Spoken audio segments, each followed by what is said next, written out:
우리 고개 숙여 기도하겠습니다.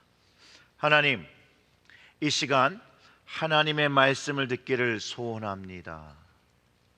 하나님의 말씀이 우리의 심령에 좌정하시고 빛이 어둠에 임하는 것처럼 우리의 속을 다 밝혀주시고 또 주 예수 그리스도의 보혈로 우리의 심령이 깨끗하게 다시 한번 그 말씀의 능력과 보혈의 능력으로 새로워지는 새 마음이 되게 하여 주시옵소서.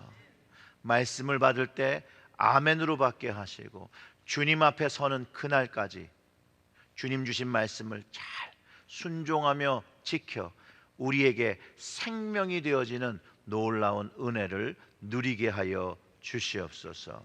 이 모든 말씀 우리 구주 예수님의 이름으로 기도드렸습니다. 아멘. 아멘. 오늘은 굉장히 짧은 본문입니다.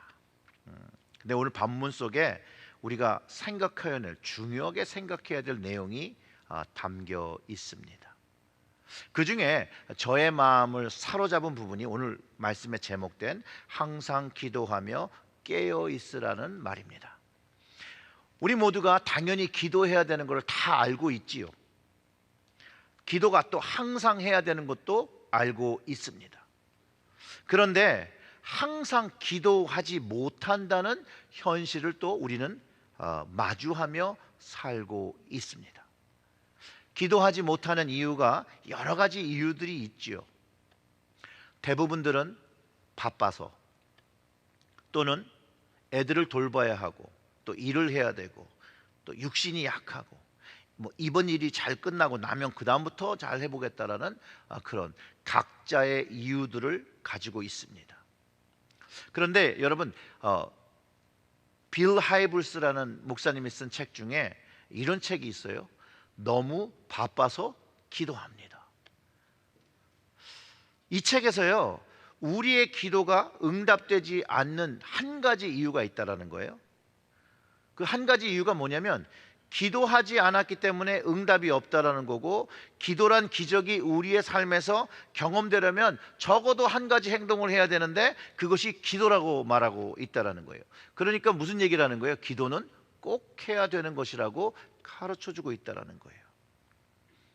그런데 기도만 한다고 해서 모든 것이 다 되어지는 것도 아닌 걸 우리가 알고 있고, 또 은혜롭게 또 성결하게 사는 것도 아님을 우리는 반드시 깨달아야 하는 것이에요. 그래서 예수님께서 우리에게 경고하시는 거예요. 34절의 말씀이죠. 너희는 스스로 조심하라. 그렇지 않으면 방탕함과 술 취함과 생활의 염려로 어디가 둔해져요? 마음이 둔하여지고 뜻밖의 그날이 어떻게 같이 와요? 덫과 같이 너희에게 임하리라. 아멘. 기도를 하는 사람들은 조심해야 한다는 거예요. 스스로 자기를 점검하는 조심이 있어야 한다는 거죠. 그래서 기도하는 사람의 삶에 방탕함에, 세상의 방탕함과 술 취함과 생활의 염려가 들어오면 안 된다는 거예요. 자칫 잘못하면 그날이 덫과 같이, 주님이 오시는 날이 덫과 같이 임한다라고 가르쳐주고 있다는 거예요. 너무 바빠서 기도합니다라는 책 저자의 삶을 좀 돌아보면요, 예수님의 말씀을 진짜 심각하게 받아들이고 심각하게 조심해야 된다는 사실을 깨달을 수가 있습니다. 이 빌 하이블스라는 목사님은 윌로우 크릭이라는 그 교회, 대형 교회예요. 대형 교회. 영어로는 메가 철치죠. 메가 철치. 빅 철치도 아니에요. 메가 철치. 그 교회가 그렇게 큰 교회가 될 수 있도록 지도력을 보였던 분입니다. 그 윌로우 크릭의 그 교회 성공 신화는요, 중점이 어디 있었냐면 건강한 성장, 그리고 구도자를 위한 예배, 그거에 선두의 문을 열었어요. 그래서 교회 부흥을 꿈꾸고 성장을 꿈꾸는 많은 목회자들과 교회들이 그 교회의 방식을 배우기 위해서 방문하기도 하고 세미나를 참여하기도 했고요. 또한 그 교회도 그런 본인들 교인들뿐만 아니라 크리스천들의 영적 성장을 위해서 예배를 위한 거, 성경 공부를 위한 거, 전도의 방법에 관한 거, 자원봉사에 관한 거 수많은 책들을 발간하고 프로그램을 개발하고 적용했고, 그리고 실제로 교회가 부흥을 했다는 거예요. 그런데 여러분, 여기서부터가 문제예요. 그런 부흥 속에서 이 빌 하이블이라는 목사님은, 뭐 요즘은 스타 강사라고 그러잖아요. 스타 목사님인 이 목사님은 14년 동안 본인 교회 여성 교우들과 성적으로 부적절한 관계를 맺어온 사실이 이제 드러나기 시작합니다. 그리고 그 스캔들이 터진 후에 구체화될 때 이 조기 은퇴를 해요. 근데 그 와중에 이 교회 리더십은 이 사건을 덮으려고, 은폐하려고 2차 가해가 일어납니다. 나중에 이 일이 수면에 올라오자 더 많은 피해자들이 나타났다라고 합니다. 여기서 우리가 한번 생각해 봐야 되는 거예요. 너무 바빠서 기도한다는 책을 쓰신 그분이 기도하지 않았기 때문에 일어난 일일까요, 여러분?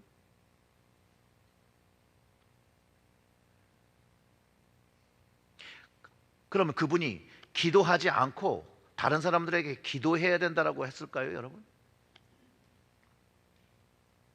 저는 오늘 본문에서 그가 소위 정말 세상에서 잘 나가는 목회자가 되었음에도 은퇴를 남겨두고 그의 부도덕함이 알려진 것은 전 개인적으로는 하나님의 공의가 실현된 것이라고 생각을 합니다. 그가 스스로 조심하지 않았기 때문에 자신의 삶을 방탕함과 술 취함을 들어오게 했다라는 거예요. 그리고 그의 마음이 무뎌진 거죠. 여러분들이 기사 검색해 보면 그가 한 일 중에서 요트에서 술 먹고 놀고, 그리고 그 여성 성도와 부적절한 관계를 가졌다는 기사가 뭐 세상에 다 알려진 일이에요. 성공은요, 사람을 교만하게도 하고요, 성공은 사람을 방탕하게도 만듭니다. 술에 취함에 취함도 있지만 자기 자신과 자기 의로움에 취하는 사람들도 있어요. 기도한 사람도 이렇게 될 수 있기 때문에 저는 주님께서 항상 기도하며 깨어 있으라고 했다는 것을 저는 확신할 수가 있어요. 우리는 다 연약합니다. 저를 포함해서 모두가 연약하지요. 항상 기도하고 깨어 있어야 하는데 이 말씀을 왜 하셨냐? 예수님이 항상 기도하고 깨어 있어야 되는 이유를 오늘 말씀에서 가르쳐 주세요. 항상 기도하고 깨어 있어야 되는 이유가 주님 앞에 서는 것이라는 거예요. 주님 앞에 서는 것. 36절의 말씀이 이렇게 얘기하죠. 이러므로 너희는 장차올 이 모든 일을 능히 피하고 인자 앞에 서도록, 주님 앞에 서기 위하여 항상 기도하며 깨어 있으라는 거예요. 여러분, 주님 앞에 서기 위하여 우리가 항상 기도한다라면 우리의 행동이 절제되지 않을까요? 우리가 주님 앞에 서겠다는 마음으로 깨어 있으려고 하면 더 하나님의 말씀을 마음에 담으려고 하고 주님 주신 말씀을 더 행동하며 살아가려고 하지 않을까요? 내가 주님 앞에 서기 위한 그 마음이 있다라면. 이게 주님의 말씀이에요. 항상 기도하며 깨어서 그 주님 앞에 서려고 하는 그 마음을 가지고 살아가는 사람들이 주님 앞에 설 수 있다란 말이죠. 근데 이게 너무 도전이 되는 말씀인 건 저도 알아요. 저에게도 도전이 됩니다. 나는 정말 주님을 위해 주님 앞에 서기 위하여 내 몸을, 내 삶을, 기도를 힘쓰며 영적인 게임을 위해서 했는가? 부족한다라는 고백이 되는 거죠. 여러분, 기도하는 게 쉽지가 않아요. 목사도 기도하기가 어렵습니다. 쉽지 않아요. 힘듭니다. 그래서 저는 기도가 가장 쉽다라는 분들이 제일 부러워요. 기도 너무 어려워요. 특별히 영적으로 깨어서 기도한다는 거, 왜냐하면 그 기도한다는 건요, 그 기도 중에 발견되는 주님의 말씀을 순종한다는 그것을 다 포함하고 있는 거거든요. 주님께서 나에게 깨닫게 해주는데 우리가 순종하지 않는 부분은 얼마나 많아요. 순종을 해야 됨에도 불구하고 순종하지 않는 부분. 그래서 기도가 어려운 거죠. 그리고 사람이요, 얼마나 편한 걸 좋아해요. 여러분 동의가 안 되십니까? 몸이 게으르고 싶어 하잖아요. 여러분 앉아 있으면, 서 있으면 앉고 싶죠. 앉아 있으면 어떻게 되고 싶어요? 눕고 싶어 하잖아요. 그게 우리의 모습이에요. 우리의 모습. 저도요, 기도를 하다 보면 무릎 꿇고 기도하는 거 제가 좋아서 하는 게 아닙니다. 적어도 무릎 꿇고 기도할 때 그 중심을 하나님을 바라보기 위해서, 주님을 바라보기 위해서 무릎을 꿇고, 무릎이 막, 제가 늘 말씀드리죠. 이렇게 무거운 몸으로 제 무릎을 누르니 얼마나 아프겠어요. 그때 내 주님 앞에 서기 위해서 내가 무릎을 꿇는구나.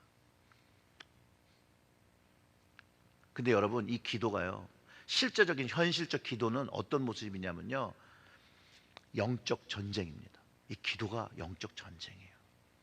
기도의 삶을 전쟁과 치른 것 같다고 생각하고 그 마음을 먹으면 결국 주님 앞에 서는 그 기도를 드리게 되는 거예요. 주님 앞에 서기 위해서 깨어 있으려고 하고 노력하게 된다는 거예요. 사랑하는 성도 여러분, 우리의 삶이 정말 영적 싸움을 치르고 있다고 여러분 믿으십니까? 성경은요, 사단이 우는 사자와 같이 우리를 삼키려고 하고 공격한다고 가르쳐주고 있고, 사도 바울은 우리의 삶이 영적 전투에 비교해서 에베소 6장 12절에 이렇게 말합니다. 우리의 씨름은 혈과 육을 상대하는 것이 아니요 통치자들과 권세들과 이 어둠의 세상 주관자들과 하늘에 있는 악한 영들을 상대함이라 라고 가르쳐주고 있는 거예요. 오늘 주님께서 말씀하신 인자 앞에 서기 위해서 모든 그리스도인들이 주님 오시는 그날까지 이 영적인 전투를, 이 전쟁을 치러야 한다는 거예요. 그러니 이 기도의 삶이 얼마나 중요한 것이냐는 거예요. 우리 모두 주님 앞에 서는 날이 온다라는 거예요, 여러분. 그날이 그냥 어떻게 오는 게 아니라 덫과 같이 임한다라는 거예요. 35절의 말씀처럼 이 날은 온 지구상에 거하는 모든 사람에게 이 말이라고 말씀하고 계시고, 그 말씀은 이루어질 거라는 거예요. 그래서 주님 앞에 서기 위해선 나는 항상 기도하며 깨어있어 치르는 영적 싸움을 내가 해야 되는데, 이것을 하는 것이 내가 좋아서 하고 안 좋아서 안 하는 선택의 문제가 아니라는 거예요. 불행하게도 우리의 선택에 달린 것이 아니라는 거예요. 우리의 preference, 기호에 따라 우리가 결정할 수 있는 것이 아니라는 거예요. 여전히 악한 영들은 우리의 삶 속에서 방탕하도록, 또는 무엇인가 취해서 하나님부터 우리를 멀어지게 하고 있다는 거예요. 또한 우리에게 세상의 염려를 주어서 믿음을 시험 들게 하고 영적인 공격을 통해서 주님과 멀어지게 하고 있다는 거예요. 이게 현실이에요. 우리가 영적인 공격을 받고 있는 상황 속에서 우리가 살고 있다는 거예요. 자, 그러면 우리가 영적 현실을 알았잖아요. 그러면 우리 스스로가 무엇을 해야 할지를 결정해야 되는 거예요. 그리고 그 일을 해야 되는 거고요. 그 결정에 따라 주님 앞에 설 때에 의인의 모습으로, 순종한 자의 모습으로 설지 불순종한 자의 모습으로 설지, 그것이 구분되어진다라는 거예요. 예를 들면 이렇습니다. 전쟁이 일어나고 있는 전시에 어떤 장군이 그 병사들에게 전쟁을 치를 준비를 하고 대기하고, 적들이 언제 쳐들어올지 모르니까 깨어있어서 전쟁을 준비하라고, 만반의 준비를 하라고 했는데, 어떤 병사는 술에 취하고 있고, 혹시 자기가 죽을 수 있는 두려움에, 그 두려움을 이기기 위해서 다른 일을 신경 쓰고 있거나 시간을 보내고, 또 집에 두고 온 가족이 걱정에 슬픔에 빠져서 장군이 명령한 일을 감당하지 않고 도망갔다라면 이들의 나중의 모습은 어떤 것을 감당해야 된다고 여러분 생각하십니까? 실제로는 군대에서 일어났다면 이들이 군법 회의에 넘겨져 처벌을 받지 않겠습니까? 다시 35절과 36절을 보면 이렇습니다. 우리 다 같이 읽어볼까요? 이날은 온 지구상에 거하는 모든 사람에게 이 말이라. 이러므로 너희는 장차 올 이 모든 일을 능히 피하고 인자 앞에 서도록 항상 기도하며 깨어 있으라 하시니라. 아멘. 여러분, 이 말씀 속에 우리가 해야 되는 것, 왜 해야 되는 것, 그리고 했을 때 무엇을 경험하는지를 정확하게 설명하고 있어요. 이 날은 주님이 오시는 그날을 이야기하고 있죠.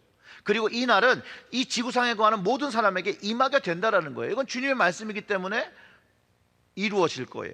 이러므로 이 믿음을 가지고 너희는 장차 올 이 모든 일을 능히 피하고,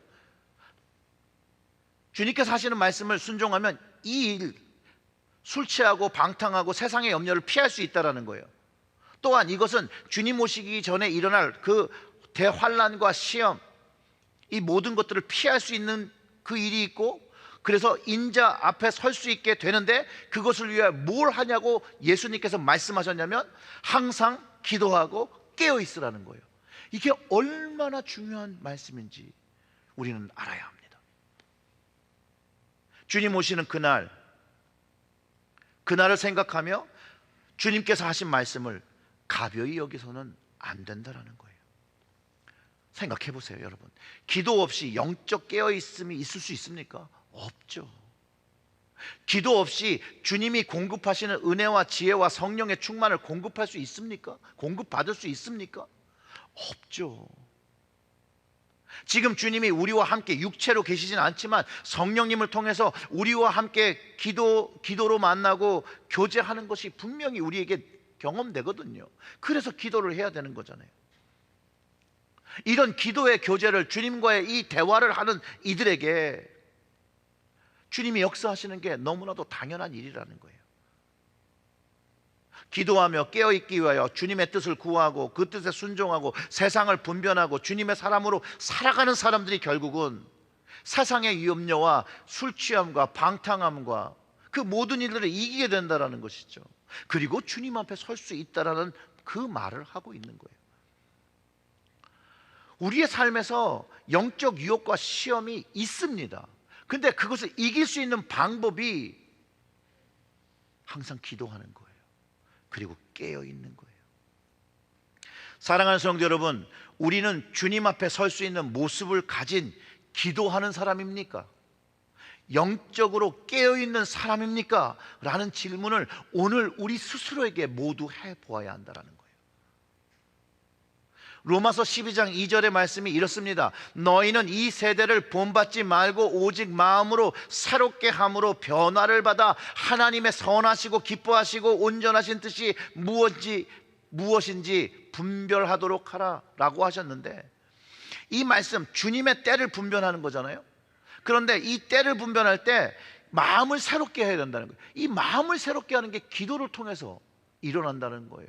깨어 있어야 이 마음이 새롭게 변화를 받을 수 있다는 거예요. 그래야 주님 앞에 선다라는 거예요. 때를 분별하라고 하신 그 이 비유가 오늘 우리가 읽은 본문 바로 앞에 있습니다. 누가복음 21장 29절과 32절을 보면 이게 주님 재림에 대한 이야기죠. 이에 비유로 이르시되 무화과 나무와 모든 나무를 보라. 싹이 나면 너희가 보고 여름이 가까운 줄 자연히 아나니 이와 같이 너희에게 이런 일이 일어나는 것을 보거든 하나님 나라가 가까운 줄 알라. 분명히 예수님은 비유로 가르쳐 주시지만 하나님 나라가 가까운 것을 우리가 알 수 있다라고 말씀하셨다라는 거예요. 그럼 지금 이 시대를 살아가는 21세기를 살아가는 우리가 어떻게 주님 나라가, 하나님 나라가 가까운 것을 알 수 있을까요? 말씀을 통해서죠. 말씀에 있는 일들이 일어나고 있다라는 거예요. 세상이 점점 더 악해져 가는 것을 통해서 알 수 있고, 전쟁과 기근이 생기고, 예수를 믿는 것만으로도 가정이 분열되고 더 이상 예수 믿는 것을 사회 속에서 받아들여지지 않고 그것을 반대하는 세상으로 점점 변화해 나가고 있는 것, 그것이 주님이 가까이 오시고 하나님 나라가 가까이 오는 것에 대한 우리가 증거죠. 하나님 말씀을 인정하지도 않고 오히려 하나님 말씀을 변기하는 사회가 되어가고 있고, 여러분 싹이 나면 우리 봄이 왔다는 거 알잖아요. 무화과 나무와 다른 나무들과 이파리가 무성해지면 여름이 온 것을 알게 되는 것 같이 세상이 하나님을 반대하고 하나님에 대한 것들을 왜곡하고 악해지는 것을 통해서 예수 믿는 사람이 핍박을 받을 때 하나님 나라가 가까워오는 것을 짐작할 수 있다는 거예요. 그럼 그것을 통해서 뭘 하라는 거예요? 오늘 바로 말씀이죠. 그 할 바를 가르쳐 주는 거죠. 항상 기도하며 깨어 있는 거예요. 주님 앞에 서도록. 여러분, 역사적으로요, 크리스천은요, 고난과 핍박의 역사로 시작했고 그 역사를 살아가고 있습니다. 늘 고난과 핍박이 있었어요. 근데 그 자리마다 그 주님이 주시는 힘이 발휘되어지고, 외려 그런 상황 속에서 예수 그리스도의 십자가의 복음은요, 더 세상으로 전파되었어요. 그렇기에 우리가 오늘 복음을 듣고 구원받은 은혜를 누리고 있는 것이라는 거예요. 믿음의 선배들이 생명을 바치고 고통을 당하면서 전해준 귀중한 복음을 우리가, 여러분들이 다 함께 받았다라는 거예요. 이것은 쉽게 얻은 것이 아니라 누군가의 피와 고통과 생명이 예수 그리스도를 시작해서 수많은 크리스천들의 헌신과 수고로 오늘날까지 우리에게 전해져서 우리가 이렇게 편하게 예배를 드리고 있다는 것이에요. 근데 이렇게 편함이 우리에게는 어떻게 보면 영적 비극이 일어나기 시작하는 거죠. 크리스천들이 고난과 박해가 없어지면서 마음에 편안해지니까 그 마음에 이 가드를 내리는 거죠. 안정을 누리자 게을러지기 시작하는 거죠. 영적인 것에. 영적인 것에 게을러지니까 우리의 눈과 마음이 어디에 시선을 돌릴까요? 세상적인 것에 돌리게 된다라는 거예요. 주님이 말씀하신, 주님 앞에 설 수 있도록 항상 기도하며 깨어 있음이 사실 우리의 삶 속에서 사라지고 있다라는 거예요. 주님이 오시는 때는 아무도 모르죠. 예수님도 모른다고 하셨어요. 오직 아버지만 아신다고 했어요. 다만 그때가 가까웠음을 인식하고 준비하고 대비하며 사는 것이 우리가 해야 할 일이라는 것은 분명히 가르쳐 주셨죠. 그리고 그것이 아주 중요한 일이라고 가르쳐 주셨어요. 왜냐하면 우리가 그 일을 감당하지 않으면 우리의 삶에 사는 것에 너무 빠질 수도 있고 세상의 즐거움에 너무 빠져 살 수 있게 된다는 거예요. 그래서 예수님께서 너희는 스스로 조심하라. 그렇지 않으면 방탕함과 술 취함과 세상 생활의 염려로 마음이 둔하여지고 뜻밖의 그 날이 덫과 같이 너희에게 임하리라. 여러분, 여기서 덫과 같이 임하리라는요, 긍정적인 표현이 아니라 부정적인 표현이요. 주님의 말씀을 순종하지 아니하고 항상 기도하며 깨어있지 않은 그 세상은요, 더 이상 하나님을 경외하지 않아요. 주님을 경외하지 않아요. 하나님을 경외하지 않고 온전한 신령과 진정의 예배를 드릴 수가 없는 거죠. 하나님을 경외하는 마음이 있어야 돼요. 하나님을 두려워함 없이 말씀에 순종하지 않습니다. 말씀에 순종하여 살지 않아요. 하나님을 경외하지 않으니 하나님의 지식이 없고 지혜가 우리에게 없는 것이죠. 호세아 선지자가 이스라엘 백성들이 그 지식과 지혜를 잃어버렸을 때 이렇게 얘기해요. 지식이 없어서 망하는 백성이라고 성경에 기록하고 있다는 거예요. 또한 잠언의 말씀은 지혜와 지식이 없으니 하나님을 경외하지 못한다는 거예요. 여호와를 경외하는 것이 그 지혜의 근본이라고 가르쳐 주시잖아요. 항상 깨어서 하는 기도는요, 어디에서 시작되냐면 바로 마음에서 시작되는 거예요. 마음으로부터 시작되는 거예요. 그 마음 속에 십자가의 보혈이라는 그 구속의 은혜가 경험되는 거죠. 그 보혈의 피가 우리의 마음속에 뿌려지면 그 뿌려진 의미를 아는 그 구원의 은혜와 그 치유함을 얻고 주님의 말씀을 담고 살아가려고 할 때, 그 주님의 생명이 자리 잡을 때 주님의 말씀에 순종하며 항상 깨어서 기도하는 삶, 주님 앞에 서려는 삶을 살려고 행동하기 시작한다는 거예요. 그래서 초대교회 그리스도인들이 이런 고백을 했던 거예요. 마라나타, 주 예수여 어서 오시옵소서. 주님 앞에 설 것을 생각하며 기도하니 주님이 빨리 오시기를 갈망하는 거죠. 마라나타, 주 예수여 어서 오시옵소서. 우리에게도 그런 고백이 되어줘야 되는 거예요. 우리가 항상 기도하며 깨어서 있으려고 할 때, 주님 앞에 서기 위해서 우리의 삶을 거기에 맞춰갈 때 주님 오시기를 소망하기 시작한다는 거죠. 그리고 주님 오기를 소망하면서 살아갈 때 세상을 붙잡는 것이 아니라, 그런 믿음을 가지고 살아갈 때 세상에서 힘드니까 그때부터는 무엇을 붙잡느냐? 십자가를 붙잡기 시작한다는 거예요. 십자가를 잡고 보며 세상을 이기며 사는 사람들이 되려고 한다는 거예요. 이런 기도와 믿음의 사람들이 결국 궁극적으로 주님 앞에 서게 되는 것이라는 거예요. 왜냐하면 주님의 말씀을 마음에 지키기 위해 끊임없이 기도하고 끊임없이 순종하기 때문에 그렇게 된다는 거예요. 주님 앞에 서기 위해 성령 충만 받는 것을 멈추지 않습니다. 은혜 받기 위하여 그것을 멈추지 않습니다. 왜냐하면 항상 기도하고 깨어있지 않으면 우리는 다시 옛날의 모습, 죄된 모습으로 돌아간다는 걸 우리 모두가 알고 있다라는 거예요.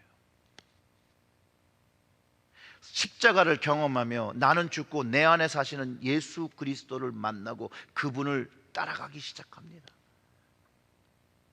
이것을 경험한 사람은 세상 것을 추구하지 않죠. 세상 것에 염려하지 않죠. 오히려 하늘의 것을, 위의 것을 추구하고 날마다 십자가에서 죽는 경험을 하고 하고 부활을 경험하죠. 날마다, 이 말은 날마다 회개하며 자신의 모습을 주님의 것으로 바꾸려고 한다는 거예요. 이 삶의 모습이 결국 궁극적으로 주님 앞에 서게 되는 모습이라는 거예요.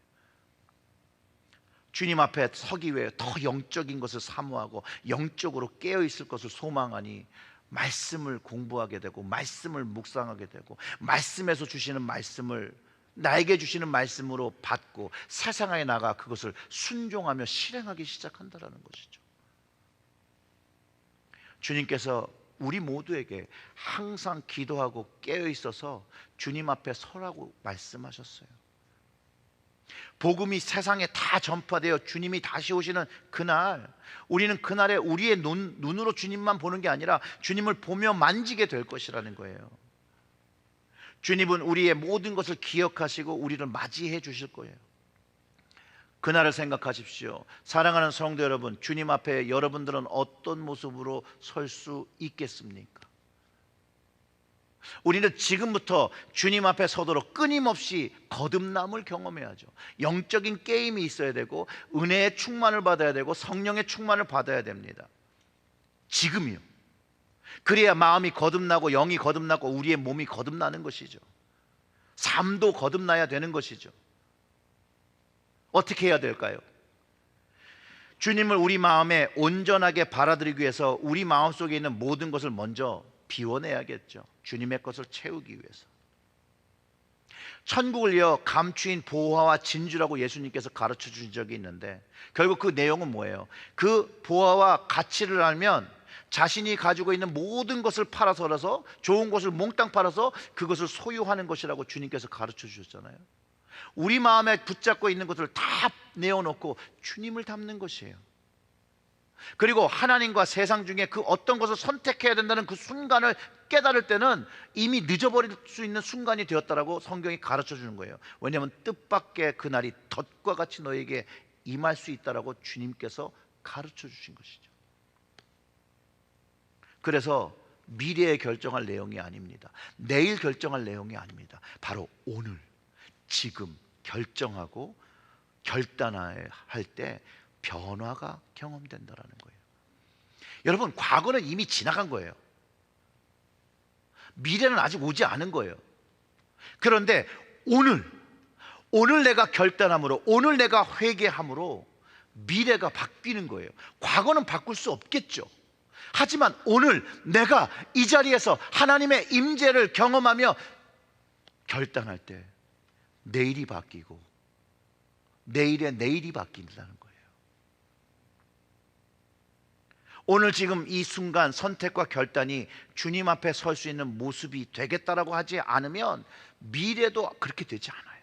그러나 오늘 내가 주님 앞에 설 수 있는 모습으로 내일도 서겠다라고 고백하며 변화를 결단하면 내일은 바뀐다라는 거예요. 오늘 바뀌었으니 내일도 바뀔 수 있다라는 거예요.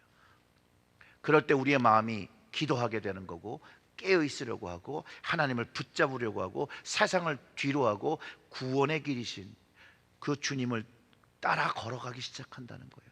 그러면 때를 분별하며 시간을 낭비하지 않고 주님을 위하여, 하나님을 위하여, 성령님을 위하여 사용하기 시작한다는 거예요. 사랑하는 성도 여러분, 오늘 이게 주님의 말씀입니다.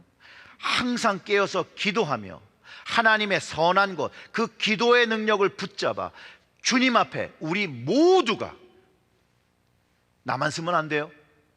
우리 모두가 그 주님 앞에 서는 그날까지 우리 함께 모여서 예배하고 찬양하고 주님의 말씀을 마음에 품어 그 복음의 영혼 구원을 위하여 그 복음을 증거하는 그 사명을 감당하는 우리 체리힐 제일교회 되기를 주님의 이름으로 축원합니다. 아멘. 우리 다 같이 기도하겠습니다.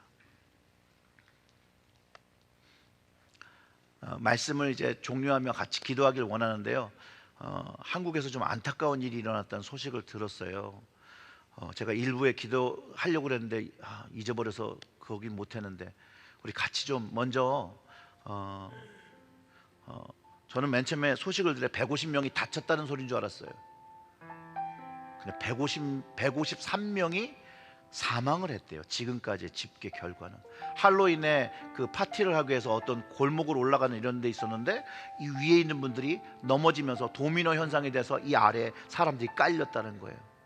그리고 아비규환이 됐다는 거예요. 거기에 153명이 사망했다라고 그래요.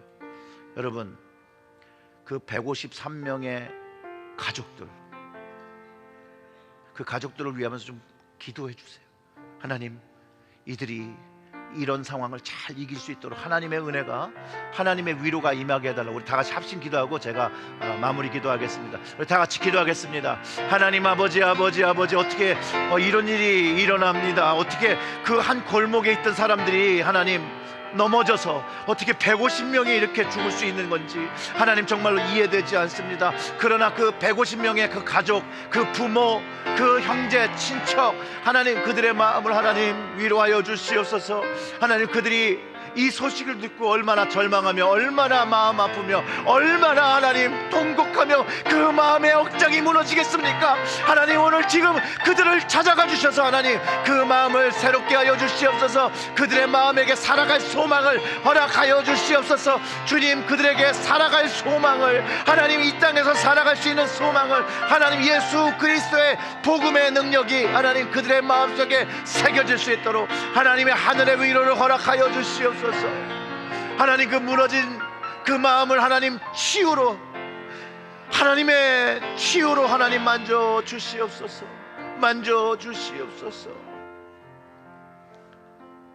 하나님 항상 기도해야 되는 것을 우리가 알지만 그리하지 못했음에, 깨어있지 못했음에 다시 한번 용서를 구합니다.